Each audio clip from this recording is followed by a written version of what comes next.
the ever-smiling, high-energy Formula 1 pundit and presenter for F1 TV, Will Buxton, had a long rant about McLaren and their need to put his compatriot Lando Norris first after the Italian Grand Prix. I thought journalists needed to have an unbiased view of the events in Formula 1, but it turns out it's okay to prefer a certain driver over another. He clearly wants Max Verstappen to lose. Or is it a little bit more nuanced as what I just described? Let's find out. I'm Wimbo. Here's 3 seconds to leave a like. Let me start by saying I absolutely love Will Buxton. His energy is contagious and I've met him. He's exactly the same off camera. So let's start from the start. The 2024 Monza Grand Prix was a great opportunity for Lando Norris to bridge the gap between himself and the leader in the standings, Max Verstappen. Red Bull had all kinds of issues and McLaren had qualified on the front row. Norris, who famously has been having really bad starts this season, had a good start and stayed in front for once through turn 1, and it was looking really good for him. However, young Oscar Piastri, with his nerves of steel, fucked it down the inside in turn 4 and came out in front. Norris was unsettled by this, so Charles Leclerc, who would later win the race with a brilliant one-stop strategy, passed Norris too. Lando only gained 8 points on Max that weekend, and this upset a few pundits in the F1 scene. Most notably Will Buxton, who ranted on and on for 7 minutes straight about how McLaren was making a huge mistake by doing that. When talking to Zak Brown, he even rolled his eyes when the McLaren CEO spoke about having 2 number 1 drivers. During the after show, the English presenter argued against McLaren's decisions.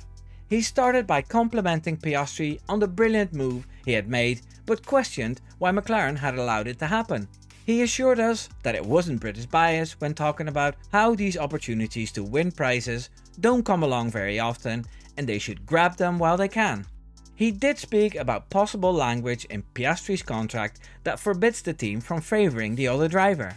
This would make sense as Oscar's manager, Mark Webber, didn't like the situation he had with Vettel at Red Bull. He went on to explain that Ferrari is also becoming a threat and he could tell Lando Norris was getting frustrated. He could tell this from his wild driving and hitting a bollard on his way into the pits. Will sounded genuinely upset when he almost yelled a few times that they were gonna throw it all away. Later in the show he also talked about how inherently selfish drivers are and that help for Norris' title bid isn't gonna come from Piastri unless McLaren demands it. McLaren needs to make these hard decisions or else Lando Norris won't beat Max Verstappen. So basically Will Buxton had this rant to see Max Verstappen lose. Now you guys know that I can spot British bias from a mile away and I can sniff out agendas against Max Verstappen like a well-trained K9 unit. However, I do feel that Will just wants to see a proper title fight just like in 2021. Although I absolutely loved seeing Max Verstappen win 2 more titles after his first one, I think in the end it's very important for the sport to have a proper title battle until the end.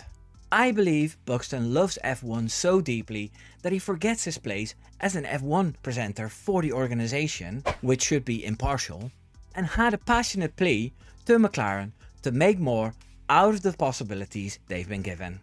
And I can't get angry about that. I actually appreciate that. CEO Zak Brown and team principal for McLaren Andrea Stella were asked a bunch of questions about team orders too. Zak Brown said that they have rules of engagement in place for the 2 drivers called the Papaya rules. This is what he said about it. At the end of the day, the Papaya rules are race each other, hard but fair, and don't touch each other. And that's what they did. We'll take it 1 race at a time. He said that there's a logic to prioritizing Norris over Piastri, but also stated that there's a lot more racing to be done. He doesn't see it as black and white as the pundits do and pointed out that Oscar wasn't a bad teammate. He said, and Oscar helped Lando a lot over the course of the year in different ways. Sometimes that's visible, sometimes that's not. But Andrea and I just take it 1 race at a time. Andrea Stella stated that the move from Piastri on Norris needed to be reviewed by them to see if it wasn't too aggressive. Andrea Stella used a lot of words in the article I used as a source, which I'll link in the description, agreeing with the need for team orders and prioritizing Norris, but also explaining it wasn't as simple as giving Norris the number 1 status. that in-race situations occur when one driver makes a mistake and you can't expect them to sit around and wait, or make the move and then give it back. He said that they've been waiting to see how competitive they were on tracks where they were bad last year, and now that they've established they are good everywhere, more focus will be on Norris' title bid. So we can expect more meddling from the McLaren pit wall, and this looks promising. There is a chance though that Red Bull and Verstappen will get their car running better again. That they'll nab another win or two. Ferrari also looks to be a contender with their pace in Monza. So all the points that McLaren have spilled could become costly. On the other hand, would you want to impose team orders with all the bother it causes and then still be 20 points short? And that's not the only downside of team orders. Let's look at the possible downsides of asking Oscar Piastri to drop back in favor of Norris. In my humble opinion, it's given off a bad signal to the other teammate to give up your position willingly. Both drivers are fighting to be the alpha, and giving in is a sign of weakness.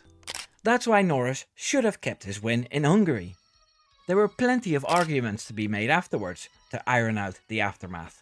Piastri went off track and didn't have the pace to come close. Better luck next time. A pat on the shoulder and a huge compliment, and then go home with the trophy. That's what Lewis Hamilton would have done, or Vettel.